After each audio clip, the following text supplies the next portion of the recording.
অর্ধেকের বেশি মানুষ আমরা কাজ করতে চাই বা কাজ করার সক্ষমতা রাখি।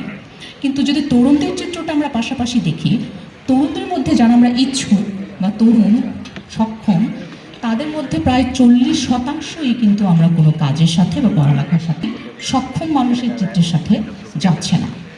এবং দেখুন, 31% জনগণ, 100 জনের মধ্যে 31 জন আমরা শহরে বাস করছি, কিন্তু বেকার যুবকদের মধ্যে প্রায় 70-এর বেশি শতাংশ মানুষই গ্রামাঞ্চল থেকে এসেছেন। এবং আমাদের দেশে বয়স্ক শিক্ষার হার বা শিক্ষিত মানুষের হার বয়স্কদের মধ্যে আমরা যদি দেখি, সেটা হচ্ছে 72% বেশি।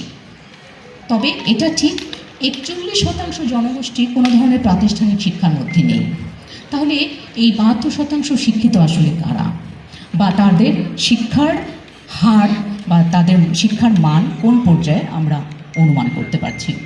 এবং দেখুন, আমাদের মোট জনসংখ্যার কিন্তু 50% বেশি যুব নারী বা নারী এবং 49% বেশি পুরুষ।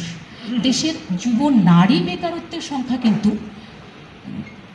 লক্ষণীয়ভাবে অথবা দুঃখজনকভাবে বেশি।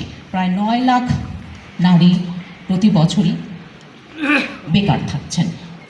এবং আসুন, এই 9 লাখ নারীদের মধ্যে আমাদের কর্মসংস্থান করার সুযোগ পাচ্ছেন না, কিন্তু দেওয়া যাচ্ছে বা পাচ্ছেন না, যাদেরকে দেওয়া যাচ্ছে তাদের সংখ্যা মাত্র 43 জন। তার মানে 100 জনের 43 জনকে আমরা কোনো না কোনোভাবে হয়তো বা কর্মসংস্থানের সুযোগ করতে পারছি, বাট 60 জনের মতো নারী বেকার থেকে যাচ্ছেন, এবং যেটা 9 লাখের উপরে যেটার হার।